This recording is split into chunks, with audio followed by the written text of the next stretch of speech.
Si Win Gatchalian po ay talagang may ambisyon yan na maging Pangulo ng Pilipinas. Okay. Sabi nila, bakit daw si Win Gatchalian ang parang namaniobra ng majority sa tulong ng Malacanang para maging Senate President? Okay, ito ang aking analysis diyan. Ito ay base hindi lamang sa haka-haka, kundi sa fact na matagal ko na pong kaibigan ang tatay ni Win Gatchalian at yung bawat takbo sa Senado ni Win Gatchalian ay tinulungan po natin yan mula sa pool pa lamang, yung una pa lamang. Ano? At even before that, ay nakakasama ko na si Win Gatchalian nung congressman pa lamang po siya. Yan. Medyo close po kami niyan. Kaya ito po ang aking unbiased at walang kulay ng politikang analysis. Okay? Unang-una po, ang premise natin, si Win Gatchalian po ay talagang may ambisyon yan na maging Pangulo ng Pilipinas. At eto I wish to emphasize, wala naman pong masama na mag-ambisyon na maging Pangulo ng Pilipinas kung talagang ang kagustuhan mo lamang naman ay maglingkod sa bayan. Wala pong masama ron. Marami naman pong nag-aambisyon sa Posisyon na yan. pagkapangulo ng Pilipinas. Okay. At in fairness sa mga Gatchalian, hindi lamang si Win, kundi si Secretary Rex at si Mayor Wesley na sila po ay naglingkod na rin in several other capacities. Naging mayor, naging congressman pa, lipat-lipat sila ng pwesto.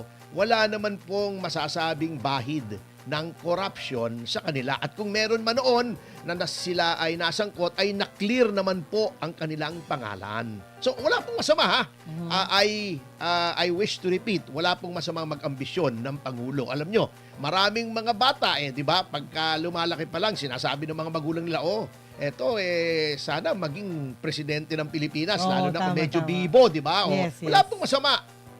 Di ba? Wala Okay. pong masama. Kaya naman po, of course, because of political exigencies, yung paiba-ibang sitwasyon, di ba? So, naging congressman si Win, naging mayor, ngayon naging senador, maganda naman ang ranking niya bilang senador, maganda naman ang trabaho niya, focused, dedicated. Siyempre, lahat naman ng senador, actually, ito, wala namang masamang sabihin, halos lahat ng senador, meron niyang tinitingnan yan kung paano makadiskarte na baka sakali na maging Pangulo. Bakit? Sapagkat kapag senador ka, hinalal ka ng buong bayan, ng buong bansa, di ba? Yes. Hindi katulad ng gobernador, di ba? Doon ka lamang sa probinsya mo. Yung congressman, doon ka lamang sa distrito mo. Yes. O mayor, syempre, doon ka sa bayan mo, Opo. etc. Kaya alam nyo, nagulat nga ako nung kay Pangulong Duterte, mayor, naging Pangulo. Ang mayor ng Maynila nga, pinaka-malaki. At well, hindi na ngayon pinakamalaki in terms of population. Iba na yatang lungsod, Quezon City na yata o whatever. Yung mayor ng Maynila, walang mayor ng Maynila na naging Pangulo. Parang sumpa yata yung pagiging mayor ng Maynila. Parang nangarap lang. Oo, nag-umpisa yan, as far as I can remember, kay Villegas. Yan. Nag-ambisyon niyang maging presidente. Meron pang ang jingle yan, natatandaan ko nung bata ko. Kay Villegas, kami, kay Villegas. Talaga? Kay Villegas, kaming lahat. Bago meron doong, he's the man that we want president of our land. Kay Villegas, kaming lahat yon. Hindi naging Pangulo. Si Lacson, hindi si Ping Opo. yung si Mayor Arsenio Lacson. Yon. Kaya lang namatay. Di ba? Biglang namatay sa Hindi pa Shelbourne rin. Hotel. Sabi nga nila, died in action. Ewan ko kung anong ibig sabihin nung died in action, ano? Pero iwanan na natin yan. Chismis yan, chismis. Okay. Si Mayor Lim, tumakbong presidente, di ba? Natalo. Mayor Walay ng Maynila. din. Si Isko Moreno, tumakbong presidente, natalo. walay din. Okay, anyway, balik tayo kay Senator Win. Maayos namang tao si Win Gatchalian. Wala namang bahid ng corruption. Hindi naman sinasabing tumanggap ng maleta o kahit anumang pakinabang sa gobyerno. Gustong magpresidente. Ngunit, yun nga, sabi ko, nagkakaiba-iba ang political situation, pumasok ang mga Duterte, di ba? Nag-iba ang equation. Naging Vice President si Sara Duterte na 32 million plus votes. Mas malaki pa sa boto ni Pangulong Marcos Jr. Okay. Di ba? Mm. Although, di ba, sabi nila, sa kasaysayan daw ng Pilipinas, si Pangulong Marcos Jr. ang may pinakamalaking boto. Hindi. Boto! Di ba? Ayan. 31 million eh. Oh. Boto. Ano man sabi ko? Maling diksyon. Hindi, siyempre, medyo minsan Bisaya, sasamid tayo. Ikaw naman, oh. Ayan na. Anyway, Ayan na. Oh. yun.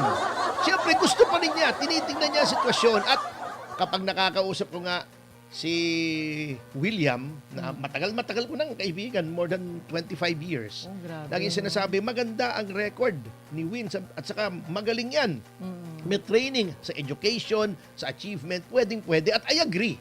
Pwede naman talaga. Kanya lang, siyempre, ang Pangulo po is a question of nationwide popularity. Yeah. By the way, ang aga naman, happy 1K viewers agad. Wow. Palakpakan, Thank mga you. kasama. Yes. Thank you po sa inyo lahat.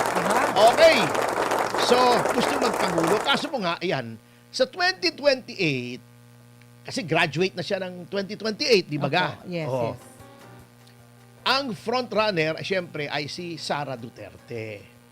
Ngayon, fast forward dito sa kaguluhan sa Senado. Di ba si Tito Sen nga, ang Senate President. Opo. Bago nagkaroon ng shake-up, nakapasok yung majority ng 13 na grupo ni Senator Cayetano, na naging SP nga si Senator Cayetano. Mm. Ngayon, in the shuffle ng gulo, yung controversy, sinabi nila, di ba, biglang lumitaw, si Senator Win Gatchalian ang mukhang acceptable to all.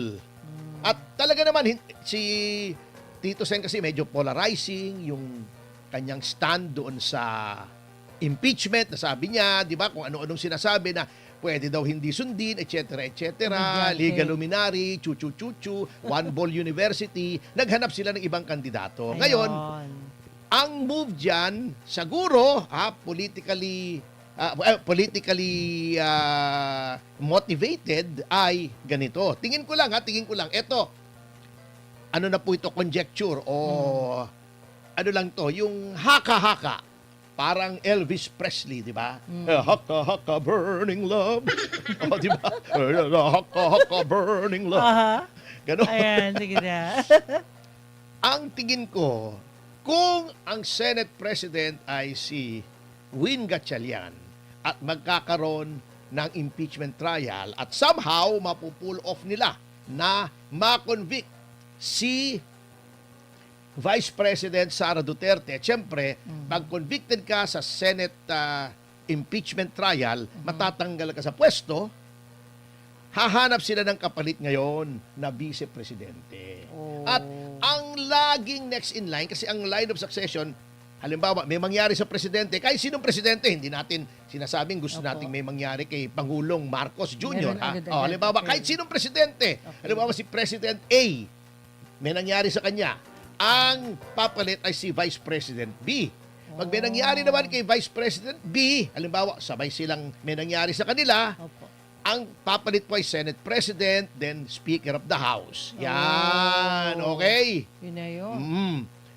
Baka ang kanilang diskarte ay kung mapapatalsik nila si Vice President Sara Duterte at maghahanap ng kapalit bilang Vice Presidente ay logical choice yung Senate President, because kahit constitutionally speaking, yung Senate President ang next in line. Ayun. Yan. Baka yun ang diskarte ng grupo ni Senator o now Senate President Win Gatchalian. Ayun. Baka lang naman, hindi ko po sinasabing ito'y totoo. Ito po ay analysis lang. Kasi di ba sabi naman natin, ang opinion ay parang ilong. Lahat ng tao may ilong. Pwera lang si Jay Tariela. Meron din naman, kaya lang kalat lang. Ayun. Oo, di ba? Oo.